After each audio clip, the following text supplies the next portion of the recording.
Dibunuh 70 kali dan tetap hidup. Begini kisah Nabi Jirjis yang melawan raja kafir dan meninggal syahid.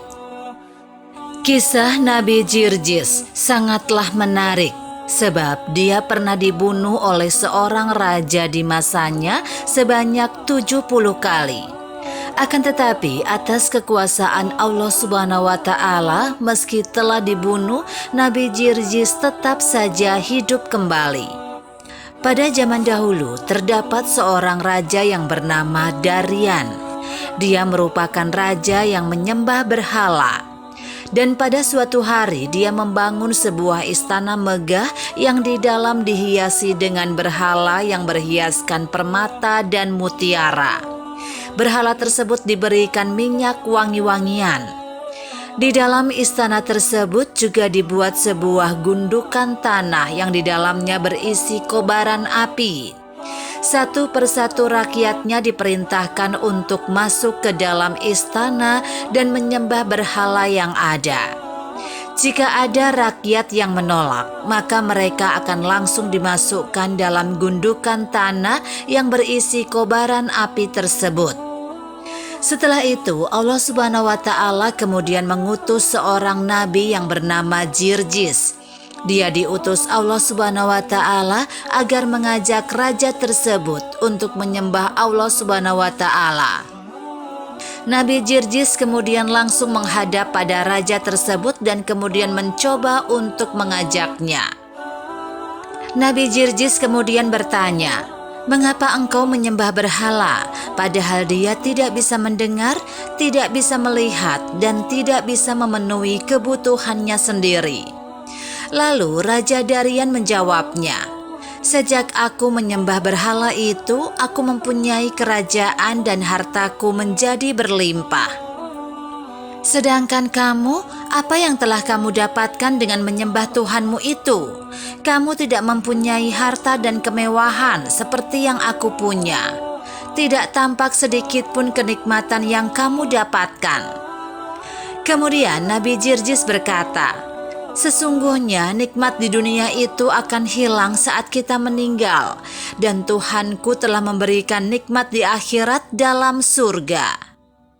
Setelah itu diskusi dan debat panjang masih terjadi di antara mereka, sampai akhirnya Raja Dariah murka dan memerintahkan pasukannya untuk membunuh Nabi Jirjis. Dia kemudian memerintahkan pasukannya untuk mendidihkan air dalam bejana besar, lalu menumpahkan air mendidih itu pada tubuh Nabi Jirjis. Seketika itu juga tubuh Nabi Jirjis langsung meleleh. Bahkan belum cukup, raja juga memerintahkan anak buahnya untuk menyisir tubuh Nabi Jirjis dengan sisir besi hingga tidak tersisa daging pada tubuh Nabi Jirjis dan hanya tersisa tulang belulang. Allah Subhanahu wa Ta'ala dengan keagungan dan kekuasaannya kemudian menghidupkan kembali Nabi Jirjis. Kemudian Nabi Jirjis kembali berseru pada sang raja dengan suara keras, "Hai kafir, katakanlah tiada Tuhan selain Allah." Melihat keajaiban itu, Raja Dariah tak justru beriman.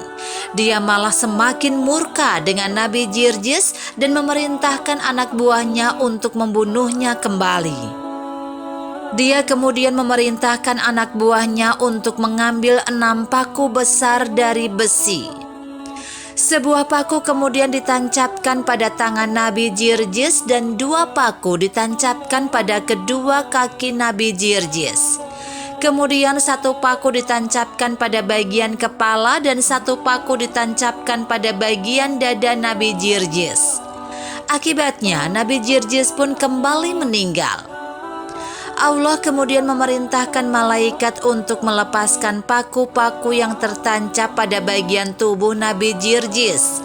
Dengan kuasa Allah, Nabi Jirjis kemudian hidup kembali seperti semula tanpa luka. Nabi Jirjis kembali berkata pada raja, "Hai kafir, katakanlah tiada Tuhan selain Allah." Raja kemudian memerintahkan anak buahnya untuk mengambil sebuah kuali yang besar yang di dalamnya terdapat air yang sangat mendidih.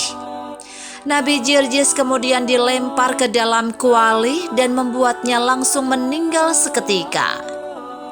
Tetapi dengan kuasa Allah, Nabi Jirjis kemudian dihidupkan kembali seperti semula tanpa luka dan kemudian keluar dari kuali tersebut. Setelah itu perlakuan sang raja kepada Nabi Jirjis sama. Dia terus mencoba membunuhnya sampai 70 kali dengan berbagai cara. Tetapi atas kuasa Allah, Nabi Jirjis tetap hidup kembali seperti sedia kala.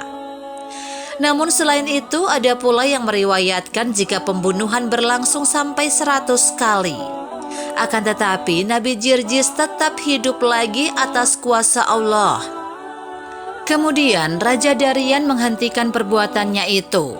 Dia berkata, "Aku ada permintaan kepadamu. Jika menuruti permintaanku, maka aku akan menuruti semua perintahmu."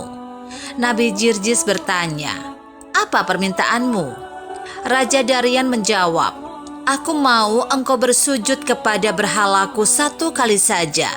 Nanti setelah itu aku akan memberikan semua yang kau inginkan. Dan aku akan melakukan semua perintahmu, termasuk menyembah Tuhanmu itu." Mendengar hal itu, Nabi Jirjis hanya terdiam dan tidak menjawab apapun. Raja Darian menganggap diamnya Nabi Jirjis merupakan ungkapan setuju. Lalu raja berkata lagi, "Wahai Jirjis, aku telah menyiksamu dengan berbagai macam siksaan dan banyak menyakitimu. Masuklah ke rumahku agar engkau dapat beristirahat malam ini." Lalu di malam itu Nabi Jirjis kemudian pergi ke rumah sang raja. Beliau pun beristirahat dan melakukan sholat di sana. Kemudian pada malam harinya dia membaca kitab Zabur hingga terbitnya fajar. Saat beliau membaca kitab Zabur, suaranya terdengar oleh istri sang raja yang menyentuh hatinya.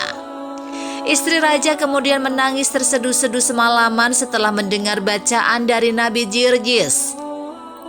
Kemudian istri raja mendatangi Nabi Jirjis untuk bertobat dan memeluk ajaran agamanya.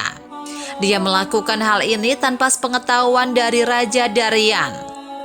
Pagi harinya raja mengajak Nabi Jirjis ke tempat berhalanya. Namun dia saat itu hanya diam. Raja kemudian menjadi jengkel dan memasukkan Nabi Jirjis ke dalam rumah seorang perempuan tua. Di dalam rumah perempuan tua tersebut terdapat seorang anak yang tuli, bisu, dan buta. Di ruang tersebut tidak terdapat makanan sama sekali dan tidak ada yang diperbolehkan untuk memberikan makanan. Saat beliau mulai merasa kelaparan, dia melihat sebuah kayu di dalam rumah itu. Lalu dia pun kemudian berdoa kepada Allah. Batang kayu itu pun kemudian ditumbuhi daun yang selanjutnya berbuah dengan bermacam-macam jenis buah. Ketika perempuan tua tersebut melihat hal itu, kemudian dia langsung mengimani ajaran agama Nabi Jirjis. Dia juga meminta agar mendoakan anaknya menjadi normal. Nabi Jirjis pun berdoa kepada Allah SWT. Allah kemudian mengabulkan doa Nabi Jirjis dan menyembuhkan anak tersebut. Nabi Jirjis kemudian memanggil anak tersebut. Anak itu langsung menjawab, "La baik, wahai utusan Allah." Nabi Jirjis kemudian berkata kepada anak tersebut untuk pergi ke tempat berhala dan mengatakan bahwa Jirjis memanggilnya. Anak tersebut pergi ke tempat berhala yang jumlahnya 70. Anak tersebut kemudian mengatakan bahwa Jirjis memanggilnya. Atas kuasa Allah SWT, berhala tersebut berjalan menuju Nabi Jirjis dengan berjalan menggunakan kepala atau posisi terbalik. Sampai pada kemudian berhala tersebut hancur oleh Nabi Jirjis yang menghentakkan kakinya. Saat itu istri raja juga menyaksikan hal tersebut. Istri raja kemudian kembali ke istana dan berseru di hadapan raja, "Wahai penduduk negeri, kasihanilah diri kalian sendiri. Ikutilah ajaran Nabi Jirjis." Raja Darian tetap bersikukuh dan tidak mempercayainya. Istrinya kemudian berkata, "Itu karena kamu adalah orang yang celaka dan aku adalah orang yang beruntung." Raja Darian yang jengkel kemudian memerintahkan pasukannya untuk membunuh istrinya. Di sisi lain, Nabi Jirjis bermunajat, "Ya Tuhanku, aku telah merasakan gangguan orang kafir selama 70 tahun lamanya, dan sudah tidak tersisa lagi kemampuanku setelah hari ini. Maka berikanlah kepadaku mati syahid dan azablah mereka."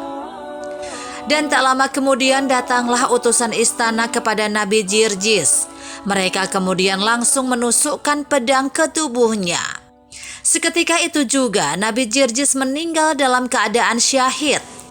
Setelah itu turunlah api yang berkobar dari langit yang kemudian membakar istana raja hingga habis. Raja dan para pengikutnya mati dalam keadaan mengenaskan.